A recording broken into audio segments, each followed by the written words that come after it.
When it comes to political correctness, I tend to defer to what Mark Twain said when he knew something about political correctness, when he said, "Sometimes I wonder whether the world is run by smart people who are putting us on or by imbeciles who really mean it." It's tempting to assume that the PC crowd is having us on, and I could regale you with any number of stories, such as the Seattle school that last year renamed Easter eggs as spring spheres, worrying that a chocolate egg might after all remind young kids about the resurrection of Jesus Christ. Or that Sesame Street has been sanitised so that any episodes that were made between 1969 and 1974 now are aired with adults-only warnings, and I kid you not.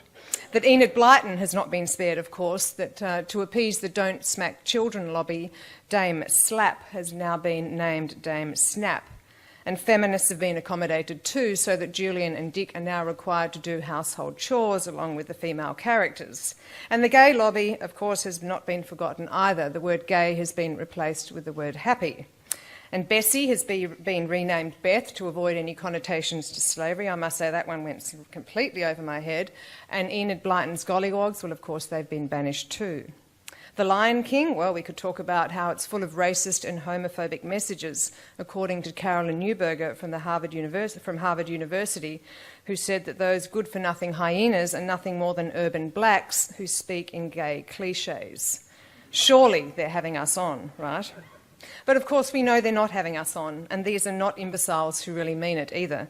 These are very smart people who really mean it. Smart because the PC virus has infected so much of what we do, how we live, what we read and how we think.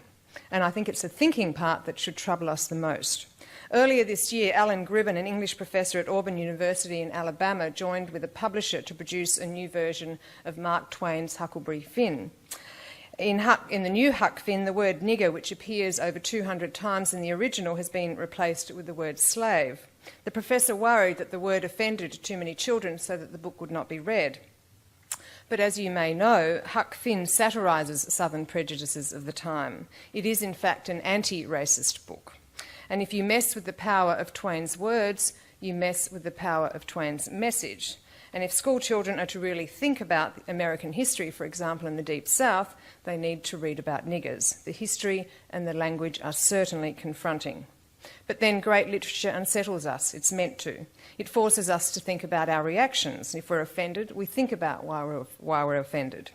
By denying us the ability to think, political correctness is a heresy if we're truly committed to liberalism. Political correctness, after all, aims to tell us what to think. And it seeps into so many parts of society so often without us even paying attention to its aim. Because the purveyors of political correctness are not imbeciles, because they are smart people armed with clever tricks, we do need to pay more attention. In the last few weeks, some on the left have claimed that those who have raised questions about multiculturalism, immigration, and the relationship between Islam and modernity have blood on our hands. I say our hands because I've been named as someone who bears some responsibility for what happened in Oslo. Others to be named as being complicit in the mass murder include Keith Winchuttle, Andrew Bolt and Jeffrey Blaney. Now here we have murder being used as a muzzle, used to close down free speech.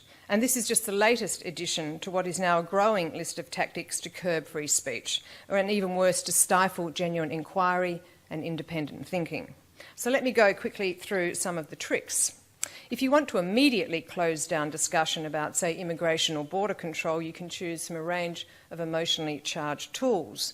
You call your opponents racists and point to xenophobia in the community. Opponents are not just wrong, they're evil, and therefore their views should not be aired in a civilised society. John Howard, as we know, copped this for years. And even Prime Minister Julia Gillard, when she called for an open debate about these issues last year, well, right on cue, she too was accused of whipping up the racists within Australia. But remember this, the stifling political correctness that rejected an open debate about immigration in the early 1990s helped fuel the emergence and popularity of Pauline Hanson. It brings me to the victim game. It's been fuelled by two recent developments. We now live in an age when feelings are treated as a measurement of moral values. so that you measure your feelings against the feelings of other to determine morality. Hence, we live in what author Monica Ali calls the marketplace of outrage, where groups vie for victimhood status, each claiming that their feelings have been hurt more than others. Secondly, we've seen this focus on vulnerability is used as justification enough to curb Enlightenment values, such as freedom of expression. And as a member of a minority, you need only utter the word phobia to close down debate. Now, over the last few years, we have witnessed what has become a familiar opera of Muslim oppression used to shut down debate on this front. The first act starts with something simple. Perhaps it's a book called Satanic Verses, or a silly Danish cartoon, or a film called Submission, or even a cheeky episode by South Park that sends up the fact that Muhammad seems to be the only guy free from ridicule.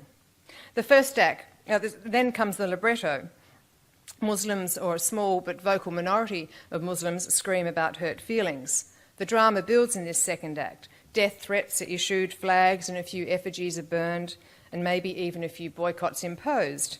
And then we hear that great aria of all accusations, Islamophobia. The third act, of course, is the most depressing. The West capitulates, preferring the path of least resistance to launching a staunch defence of freedom of expression. Hence, the then US President George H.W. Bush declared both Salman Rushdie's book and the fatwa against Salman Rushdie as equally offensive.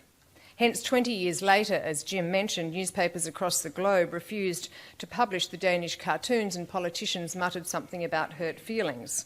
Hence, last year, Comedy Central, the station or the channel that broadcasts South Park, inserted audio bleeps and large blocks of black reading censored at the very mention of Muhammad to prevent more hurt feelings.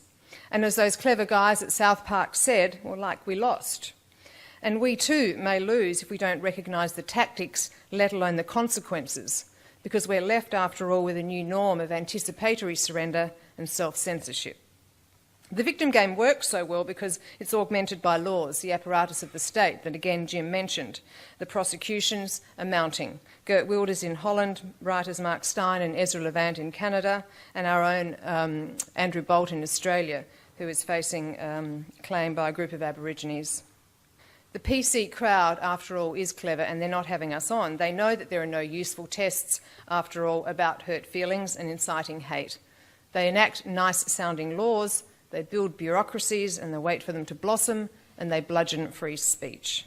They have effectively co-opted Islamic-style oppression to prohibit debate, be it about Islam or anything else they wish to fence off from free speech. The other trick is to quietly exclude certain people from national discourse. So if we're serious about defending free speech, then vigilance demands that we look out for the tricks and that we test the trickery against first principles. The alternative simply means more moral disorientation and a weird kind of Western death wish. And the principles are clear enough. I've said it many times. Free speech is not, as Mark Stein said, a left-right thing. It's a free-unfree thing. You don't get to cry in favour of free speech just to defend those with whom you agree. And free speech must, as Jim said, include the right to offend. Because if we prosecute offensive opinions, we just encourage ever more ridiculous claims to victimhood and protection. We fuel that marketplace of outrage, and we end up shutting down the true genius of Western civilization, the contest of ideas. But of course, free speech and the value of debate depends on one more principle, and that is that people truly listen to one another. So on that note, it's my turn to stop talking and to start listening. Thank you.